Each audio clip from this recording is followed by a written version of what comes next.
Hello, people. I hope you guys are doing great. And here is a nice scanner series coming up for you guys. लेकिन ये scanner series देखने के पहले आप लोगों को कुछ बहुत इंपॉर्टेंट 7-8 पॉइंट्स है जो पता होने चाहिए, जिसके लिए मैं यहां पर आपसे मिलने के लिए आया हूं. अच्छे से ध्यान देंगे.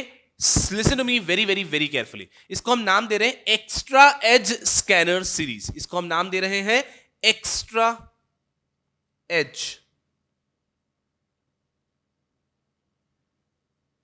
सीरीज फॉर सिक्योरिटीज लॉ, जिसको हम आसान भाषा में कह सकते हैं स्कैनर सीरीज. बिल्कुल सही है. तो ये एक एक्स्ट्रा एज सीरीज है सिक्योरिटीज लॉ की. आप सब बच्चों को ये सारा जो इंस्ट्रक्शन नोट आ रहा है उसको बहुत अच्छे से सुन लेना है और इसको ध्यान में रखते हुए पूरी स्कैनर सीरीज को देखना है. चलिए, सबसे पहली चीज, क्या सर ये स्कैनर सीरीज देखते समय हमारे पास स्कैनर की हार्ड कॉपी होने की आवश्यकता है क्या? The answer to that is no. आप चाहें तो अपने स्कैनर की कॉपी अपने पास रख सकते हैं और किसी व्यक्ति के पास स्कैनर की कॉपी नहीं भी है तो भी वो मस्ती से स्कैनर सीरीज देख सकता है. मैं यूज करने वाला हूं सुचिता प्रकाशन के स्कैनर. सुचिता प्रकाशन का स्कैनर मैं यूज करने वाला हूं. तो कोई व्यक्ति अगर चाहता ही है तो सुचिता प्रकाशन का स्कैनर यूज कर सकता है मेरे साथ में, तो उसके लिए ईज हो जाएगा. सुचिता प्रकाशन के आपका एक तो हार्ड कॉपी स्कैनर आता है, साथ में सॉफ्ट कॉपी स्कैनर भी आता है. तो मैं यहां पे जैसे कि सॉफ्ट कॉपी स्कैनर यूज करूंगा, तो आप कोई व्यक्ति ऐसा है जिसके लिए भी जाके हार्ड कॉपी लेना संभव नहीं है, तो वो चाहे तो सुचिता प्रकाशन की वेबसाइट पे जाके उनका सॉफ्ट कॉपी स्कैनर ले सकता है, जिससे कि आप बच्चे अपने मोबाइल पे या अपने लैपटॉप पे उसको एक्सेस कर पाएंगे. लेकिन अगेन, अगर आपके पास नहीं भी है तो कोई चिंता की बात नहीं है. मैं यहां पे जब डिस्कस करूंगा you will get a fair idea. I am just telling you so that अगर आप लेना चाहते हैं तो आप ले पाएंगे. Thumbs up. First point.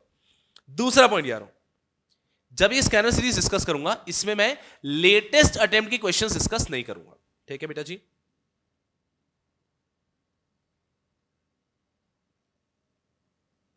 Latest attempts के क्वेश्चन यहां पे डिस्कस नहीं होंगे. उसका कारण यह है कि अगर किसी व्यक्ति के पास समय है तो वो क्या कर सकता है, पूरी स्कैनर सीरीज करने के बाद में जो आखिरी के कुछ अटेम्प्ट हुए उनके पेपर को लेके बैठ के प्रॉपर तरीके से देख सकता है.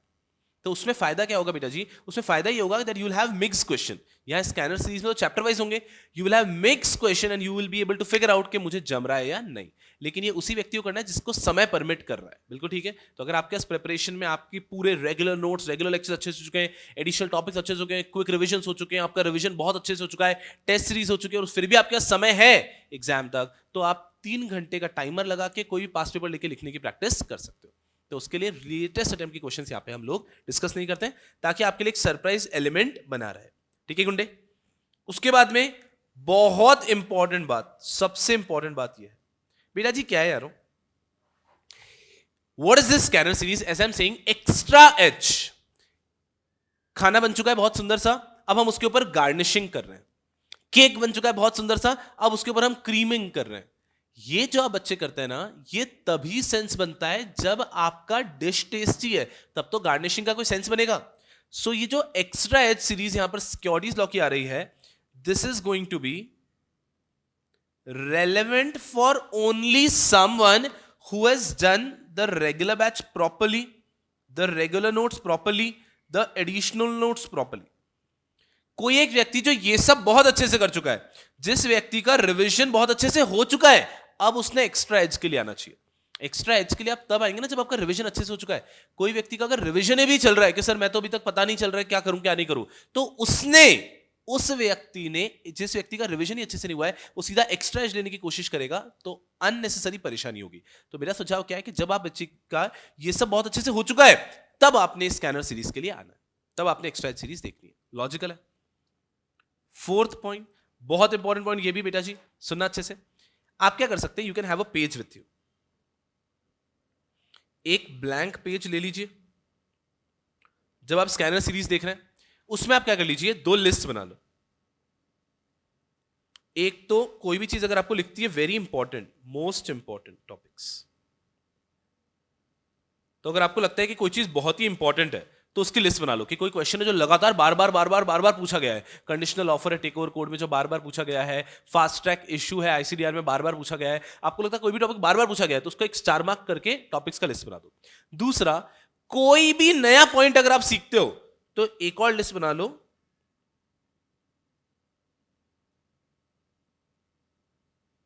न्यू थिंग्स लर्न, बिकॉज ये स्कैनर सीरीज आपको बार बार देखने की कोई जरूरत नहीं है। एक बार देख ली, हाँ ऐसे ऐसे ऐसे ऐसे क्वेश्चंस आते हैं। द पर्पस इज कि आपको कंटेंट तो पता है, जो आपने रेगुलर पढ़ा है वही लिखना है, वही कंठस्थ करके जाना है। लेकिन कभी कभी हमें समझ में आना चाहिए कि इस प्रकार का क्वेश्चन आएगा तो ये आंसर लिखना है। तो उसके लिए स्कैनर सीरीज काफी यूजफुल होती है। तो आपको बस ये ध्यान रखना है बेटा जी कि कोई भी नई चीज अगर आप यहाँ पे सीखते हो तो उस ब्लैंक पेपर पे लिख लो कि हाँ ये टॉपिक नया सीखा, ये चीज नहीं सीखी, लाइन नहीं सीखी, सो दैट एग्जाम के एक दिन पहले या फिर रिविजन के टाइम पे आपको कुछ नहीं पढ़ना है। रेगुलर नोट्स, एडिशनल नोट्स और ये जो नई चीज सीखी, वापस स्कैनर पे आने की कोई जरूरत नहीं एग्जाम के एक दिन पहले। अगर आपका स्कैनर है भी सही तो उसमें आप हाईलाइट कर दो कि बस ये नई चीज सीखी। Are we understanding? तो एक नई चीज सीखने का जो मौका मिला है उसको यहाँ पे हाईलाइट कर लो। कुछ चीजें ऐसी भी होती है जो आपका सिलेबस में है ही नहीं, जैसे कि मैं स्कैनर सीरीज कराऊंगा, कुछ 2013 के, 14 के, 2018 के क्वेश्चन है, तब वो ओल्ड सिलेबस था, अब वो रेलेवेंट नहीं है, बट फिर भी उसको हम एक बार पढ़ते हुए चलेंगे। क्यों बेटा जी? कभी कभी क्या होता है कि एग्जाम में सरप्राइज क्वेश्चन आते हैं, वैसे क्वेश्चन एक या दो ही आते हैं। स्कैनर सीरीज का एक पर्पस है कि एग्जाम में जो सरप्राइज क्वेश्चंस आते हैं वो भी आप हैंडल कर पाए। तो कोई नई चीज भी सीखिए तो उसको अच्छे से लिख के रख लेंगे, बस सिंपल है। चल, उसके बाद में गुंडे, हाँ कुछ लोग होंगे जो स्कैनर सीरीज के बाद फूल जाएंगे, कुछ लोग होंगे जो स्कैनर सीरीज के बाद सुकड़ जाएंगे। तो बेटा जी डरने का नहीं, चूंकि ये वीडियोस YouTube पे भी रहेंगे तो हो सकता है कोई स्टूडेंट जो हमसे नहीं भी पढ़ा है, रेगुलर बैच मुझसे नहीं पढ़ा, सीधा स्कैनर सीरीज देखना है। एक बात को अच्छे से समझ लेना कि ना तो स्कैनर सीरीज देख के आपको ओवर कॉन्फिडेंट होना है, ना ही स्कैनर सीरीज देख के आपको अंडर कॉन्फिडेंट होना है। ये चीज ध्यान रखो। कोई भी चीज यूट्यूब पे डालना काफी डेंजरस हो जाता है कभी कभी, तो ध्यान रखना है आपको ना तो ओवर कॉन्फिडेंट होना है। क्या बच्चे को लग रहा है ये सब तो पढ़ा हुआ है, सब आता है, मस्ती से मचा देंगे, आपको ऐसा ओवर कॉन्फिडेंट भी नहीं हो रहा। कोई बच्चा है जो डायरेक्टली मुझसे यूट्यूब से ही जुड़ा है, उस व्यक्ति को ना तो ये स्कैनर सीरीज देख के अंडर कॉन्फिडेंट होना है, तो ना तो ओवर कॉन्फिडेंट होता है, ना अंडर कॉन्फिडेंट होना है। आपको बस ये समझना है कि हमने थोड़ा और कुछ नया सीखा, तभी तो उसको एक्स्ट्रा एज कह रहे हैं। आपको पूरा फोकस अपने रेगुलर नोट्स, अपने एडिशनल नोट्स, अपने कंटेंट पे करना है। वो करके जाओगे एग्जाम में मचा के आओगे। ये तो एक्स्ट्रा एज है, राइट?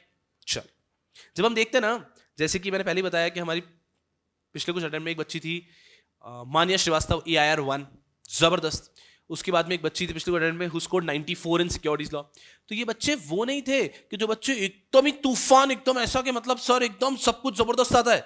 ये वो बच्चे थे जो हमेशा कुछ सीखने को रेडी थे, हमेशा कुछ ना कुछ मेहनत करने को रेडी थे। तो हमारी तरफ से हम जो जो चीजें एक्स्ट्रा मेहनत करते थे उसका इन्होंने पूरा का पूरा फायदा उठाया। तो अच्छे से रेगुलर बैच पढ़ना है, अच्छे से एडिशनल नोट्स पढ़ने, क्विक रिवीजन वीडियोस को पूरा अच्छे से फ्रूटफुल यूज करना है। सब होने के बाद में गार्निशिंग के लिए एंड में ये स्कैनर सीरीज देख लेनी है। Are we good? चल, उसके बाद में गुंडे एक और चीज है, कभी कभी एग्जाम में कुछ बहुत ही जनरल क्वेश्चंस आ जाते हैं, तो आपको इस स्कैनर सीरीज देख के उनका भी आइडिया लगता है। जैसे कि एक बार एग्जाम में क्वेश्चन आ गया कि बताओ लिस्टिंग के क्या क्या फायदे हैं।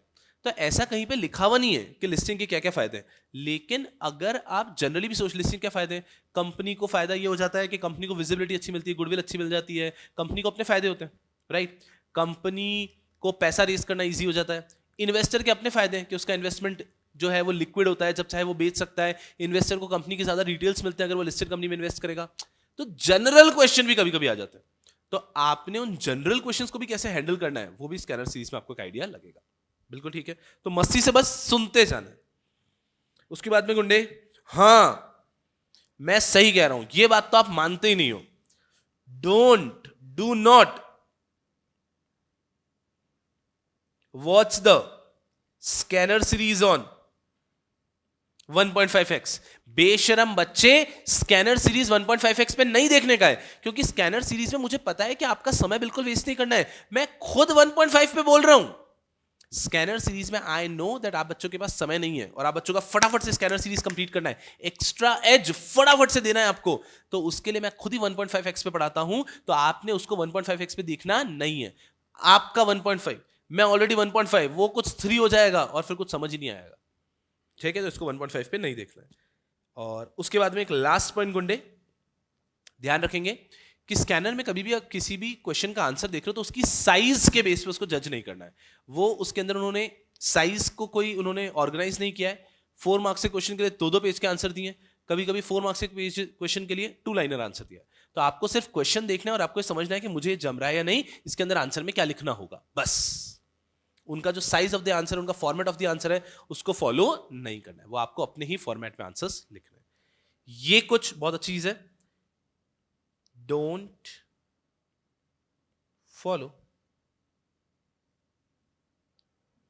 फॉर्मेट और इवन साइज फ्रॉम स्कैनर। वो आपने अपने ही मगज के हिसाब से ही करना है। आई बिलीव अगर आपने ये सब चीजें कर ली है तो इतना तूफान एक्स्ट्रा एज लेके जाओगे आप एग्जामिनेशन में कि कोई ताकत आपको रोक नहीं पाएगी।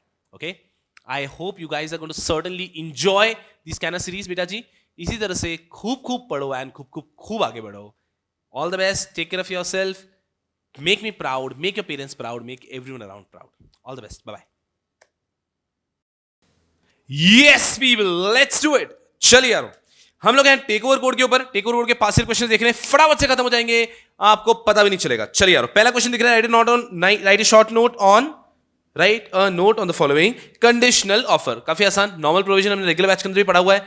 कंडीशनल ऑफर जिसके अंदर आप एक स्टिपुलेशन रख देते हैं as to minimum level of acceptance. अगर वो मिनिमम लेवल ऑफ एक्सेप्टेंस नहीं मिला तो ना तो आप कोई भी शेयर्स खरीदने वाले हैं अंडर दी ओपन ऑफर, ना ही आप कोई शेयर्स खरीदेंगे under the share purchase agreement. बहुत जबरदस्त। एस्क्रो अकाउंट, एस्क्रो अकाउंट का मतलब ऐसा डायरेक्ट क्वेश्चन नहीं आना चाहिए कभी भी। Right A short note on escrow account. 2015 का सवाल है। I think it is a थोड़ा बैडली ड्राफ्टेड क्वेश्चन, बिकॉज अगर एस्क्रो अकाउंट पे सवाल पूछा गया तो एक व्यक्ति जनरलाइज करेगा कि एस्क्रो अकाउंट होता क्या है, जहां पे हम पैसे जमा कराते हैं। टेम्पररी अकाउंट होता है, कंडीशन के फुलफिलमेंट पे या तो आपको पूरा पैसा पर्पस के लिए यूज होगा या फिर रिफंड कर दिया जाएगा, एक्सेट्रा एक्सेट्रा। बट यहां पर उन्होंने पूछना चाहिए था escrow account for the purpose of take over code. थोड़ा बैडली ड्राफ्टेड क्वेश्चन है, बट ठीक है। यहां पर हमें पता है कि एस्क्रो अकाउंट में पैसे जमा कराने होते हैं।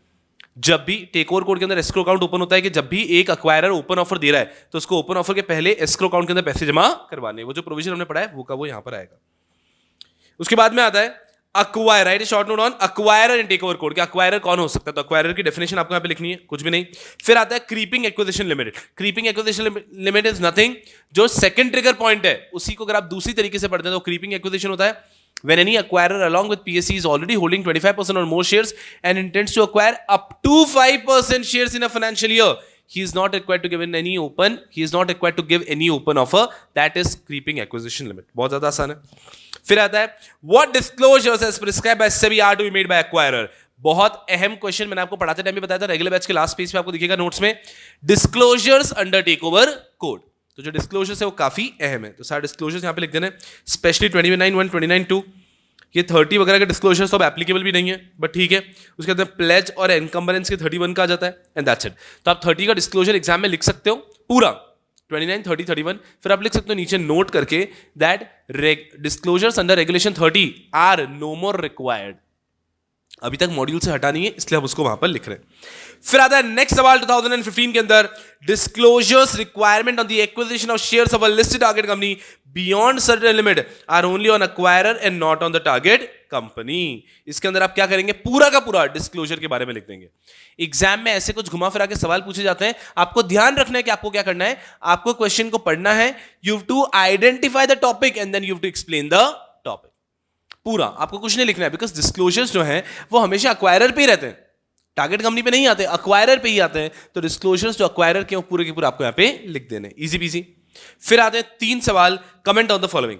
Regulation number 10 of take over code provides automatic exemption from the applicability of making open offer. कि जो रेगुलेशन नंबर 10 है वो ऑटोमेटिक एग्जाम्पशन देता है। Next, a competitive bid is an offer made by person other than the acquirer who has made the first public announcement. Okay. Third, enterprise value means the value of a company which is equal to the market capitalization plus value of debt in the company। सिर्फ 2 marks के लिए सवाल पूछे गए। Let's see क्या आएगा। सबसे पहला रेगुलेशन नंबर 10, इसके अंदर लिखा है regulation number 10 of SEBI take over regulation provides for automatic exemption from applicability of making open offer to the shareholders of the target company in respect of certain acquisition subject to compliance of certain conditions specified therein। तो अगर आपने कुछ conditions comply कर लिए तो आपको वो disclosure देने की जरूरत नहीं है। अब होता क्या है एग्जामिनेशन, देखो इन्होंने कुछ भी लिखा है क्या, कुछ भी क्वालिटी बेस्ड आंसर दिख रहा है? नहीं दिख रहा है।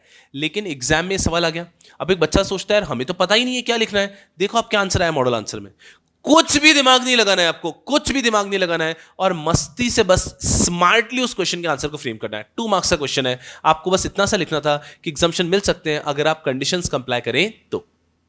सिंपल, काफी आसान। Next, A competitive bid is an offer made by a person other than the acquirer who has made the first public announcement. कि first public announcement जिसने दिए उसके अलावा अगर कोई ओपन ऑफर देता है तो उसे कहा जाता है कॉम्पिटिटिव बिड. देखो क्या लिखा है, competitive bid is an offer made by person other than the acquirer who has made the first public announcement. Correct sentence है, वही रिपीट किया, कोई लॉजिक नहीं है. तो बस ये पूछा गया कि ये सवाल, ये जो पॉइंट्स दिए गए ये सही है या गलत है. बिल्कुल सही है. हम लोग बात करते हैं इस बारे में कॉम्पिटिटिव ओपन ऑफर के अंदर, कंपीटिंग ओपन ऑफर के अंदर, कि एक व्यक्ति ने ओपन ऑफर दिया है, एक व्यक्ति ने पब्लिक अनाउंसमेंट दिया है, उसके अगेंस्ट दूसरा व्यक्ति ओपन ऑफर दे देता है, that is known as competing open offer. बिल्कुल सही है. उसके बाद में तीसरा जो सेंटेंस दिया है वो इनकरेक्ट है. Enterprise value means the value calculated as market cap of the company plus debt minority interest and preferred shares minus total cash and cash equivalents. I guess आपको याद होगा, ये हमने पढ़ा था न्यूमेरिकल्स के दौरान, एंटरप्राइज वैल्यू. सिंपल. तो इस प्रकार के भी कभी कभी बोनस क्वेश्चंस आ जाते हैं. The entire purpose of scanner series is कि आपको एक आइडिया लगे कि एग्जाम में क्वेश्चन कैसे आते हैं. जो आपने रेगुलर बैच में कंटेंट अच्छे से पढ़ा है उसी नॉलेज की मदद से आप सारे आंसर को लिखोगे, but you should get a fair idea के सवाल आते कैसे हैं. चलो उसके बाद में critically examine the following. An open offer for acquiring shares in the target company once made cannot be withdrawn. एक बार ओपन ऑफर कर दिया तो आप विड्रॉ नहीं कर सकते. याद करो, हमने एडिशनल टॉपिक्स के अंदर पॉइंट पढ़ा था कि किन केसेस के अंदर ओपन ऑफर को विड्रॉ किया जा सकता है. तो बस उन सर्कमस्टेंसेस में ओपन ऑफर को विड्रॉ किया जा सकता है, अदरवाइज विड्रॉ नहीं कर सकते. बोलो तारारा. उसके बाद में अगला सवाल आता है आपके लिए, explain the modes of payment to the share holders of the target company. कि किन किन तरीके से आप पेमेंट कर सकते हो. ये भी हमने मस्ती से पढ़ा है. आप कैश में कर सकते हो, शेयर्स वगैरह के एक्सचेंज वगैरह में आप कर सकते हो. Next, an open offer for acquiring shares once made shall not be withdrawn. Same repeat telecast है. विड्रॉ किस किस केस में कर सकता है वो सब लिखना है यहाँ पे. Next, attempt the following in support with your answer. In a particular case a target company issued 200 lakh warrant. Company ने 200 लाख वारंट इशू किए. पर warrant to two promoter, enabling them to get a right to have equity shares at a later date by paying 50 crore upfront. Assume that such a preferential allotment is made as per the preferential issue guidelines of SEBI. In a takeover bid, the contention before SEBI is whether these warrants should be treated as partly paid up shares. चाहिए तो आप क्या कर सकते हो, screenshot लेके इस question को शांति से भी पढ़ सकते हो जहां पे आपको लगता है. मैं इंश्योर करूंगा कि स्कैनर सीरीज एक स्पीड में लूंगा, क्योंकि आप बच्चों का बिल्कुल भी समय वेस्ट नहीं करना है. ये क्या है, मैंने आपको बताया, ये गार्निशिंग है. एक डिश बन गई, उसके ऊपर आप जो गार्निशिंग कर रहे हैं वो, तो गार्निशिंग में बहुत ज्यादा समय नहीं ले सकते हो. तो अगर आपको लगता है कि कोई क्वेश्चन आपको आराम से पढ़ना, तो आप स्क्रीनशॉट लेके उसको शांति से पढ़ो. यहां पर सवाल यह है कि क्या इन वारंट को हम शेयर्स कंसिडर करेंगे क्या. ऑब्वियसली बात है कि नहीं करेंगे. देखो ध्यान से, it is commonly known that the warrant by their very nature do not entitle its holder to exercise voting right in the company, nor do they per se confer any power authority of control over target company. Such option by itself does not entitle voting right or control in favor of the holder. Where the warrant holder exercises option to subscribe to equity shares, he agrees to acquire shares that entitle him to voting right in the target company. So the contention of SEBI to treat the warrant as partly paid up shares is not correct. क्या हम warrant को partly paid up shares consider कर सकते हैं? The answer is no. Very easy. अगला सवाल आपके सामने आता है. 2015 जून, Kind Enterprise Limited has decided to acquire stake up to 25% of the paid up share capital of Excel Limited. 25% acquire कर रहे हैं. 25% पे कुछ ट्रिगर हो रहा है क्या? बिल्कुल ट्रिगर हो जाएगा. Which is a listed company and wants to proceed with public offer pursuant to the provision of takeover code. क्या आप सबसे पहले अक्वायर करेंगे, फिर टेक ओवर कोड के तहत ओपन ऑफर देने वाले हैं. Very good. Prepare a board note highlighting the general obligation. Obligation highlight कर दो. ऑब्लिगेशन क्या है बेटा जी? डिस्क्लोजर देना है, ओपन ऑफर देना है, आपको एस्क्रो में पैसा जमा कराना है, पब्लिक अनाउंसमेंट देना है, डिटेल पब्लिक अनाउंसमेंट देना है, ओपन ऑफर स्टार्ट होगा, ओपन ऑफर एंड होगा, लोगों के शेयर्स को अक्वायर कर लेना है. टिंग टिंग टिंग. ये सब आपको एक नोट के माध्यम से लिखना है. पता आपको सब कुछ है, बस आंसर शुरू कैसे होगा देखो ध्यान से. कभी भी अगर एग्जाम में ऐसा आया है कि आपको ये सिचुएशन दी, आपको एज ए सीएस बोर्ड को नोट लिखना है, तो उसको आप शुरू कैसे करोगे देखना. टू द बीओडी ऑफ, जो भी कंपनी का नाम दे रखा है, subject note highlighting the general obligation acquirer, फिर सर मैडम. इसके बाद में आप आंसर अपने हिसाब से लिख दो. बाकी का आंसर तो आपको पता है. तो कभी भी अगर बोर्ड नोट के माध्यम से आंसर लिखने का पूछा जा रहा है तो आपका कंटेंट आपको पता है, बस स्टार्ट करोगे टू बीओडी एक्सेट्रा. काफी आसान. फिर आ आया आपके सामने अगला सवाल. ये सवाल ला क्यों नहीं रहा है? यही सवाल आओ ना, आओ ना, आओ ना, यही सवाल आओ ना. ये इंटरनेट धोखा मत दो ना. अब चिंता मत करो, सवाल आ रहा है आ रहा है। यस यारों, थोड़ा सा और यहां पे विजिबिलिटी आई है।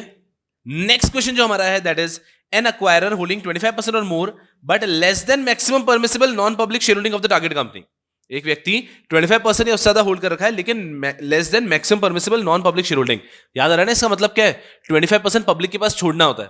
तो हाँ भाई, वो छोड़ रखा है लेकिन 25% ज्यादा है। तो मान लीजिए मेरे पास आज 60% शेयर्स हैं, तो 40% पब्लिक के पास है ना, एक्सेप्टेबल है, कोई प्रॉब्लम नहीं। Can acquire such additional shares as would entitle him to exercise more than 5% of the voting right in any financial year। एक ऐसा व्यक्ति जो 25% ज्यादा शेयर्स होल्ड करके बैठा है और वो एक साल में 5% ज्यादा शेयर्स अक्वायर करने वाला है। Explain the statement indicating the creeping acquisition limit for making an open offer by an acquirer। इस स्टेटमेंट को एक्सप्लेन करते हुए एक्सप्लेन करो क्रीपिंग एक्विजिशन लिमिट। तो यहां पर आपको क्या करना है? ट्रिगर पॉइंट 2 एक्सप्लेन करना है, क्रीपिंग एक्विजिशन लिमिट एक्सप्लेन करना है कि एक व्यक्ति जिसके पास 25% या उससे ज्यादा शेयर्स है, वो अगर किसी भी साल में 5% ज्यादा शेयर्स अक्वायर करता है ग्रॉस लेवल पे, तो उसको ओपन ऑफर देना होगा। लेकिन अगर कोई व्यक्ति इसके पास 25% उससे ज्यादा शेयर्स है, लेकिन अगर वो एक साल में 5% से कम शेयर अक्वायर करता है, अप टू 5% अक्वायर करता है, तो उसको ओपन ऑफर देने की कोई आवश्यकता नहीं है। मोर देन 5% पे ओपन ऑफर की रिक्वायरमेंट आती है। आप ऑल गेट विद मी? चलिए कुंडो, तो ये सारे सवाल हैं जो टेक ओवर कोड के हैं, जो कि पास्ट ईयर क्वेश्चन में आपको देखने थे। इसके आगे थोड़ा सा एप्लीकेशन में इशू आ रहा है, आगे कुछ विजिबिलिटी नहीं दिख रही है, तो एक आधा क्वेश्चन और बचता है। बट बेटा जी, पास के कुछ अटेम्प्ट के पेपर्स हैं जो आपको पेपर सॉल्विंग के माध्यम से करनी चाहिए, जैसे कि मैं बताता हूं। एक चीज बहुत अहम जो आप बच्चों को हमेशा ध्यान रखनी है, that is this past year paper का जो स्कैनर डिस्कशन है, that is for giving an extra edge, कि थोड़ा सा और आइडिया लगे, आपको बेहतर कुछ पता चले। लेकिन आपको कभी भी इससे ना तो ओवर कॉन्फिडेंट होना कि ओ सब आता है मेरे को, तो ओपन ऑफर आता है, डिस्क्लोजर आता है, मुझको देना है, कंडीशनल ऑफर सब कुछ मुझे आता है, मैं सब कुछ मचा दूंगा।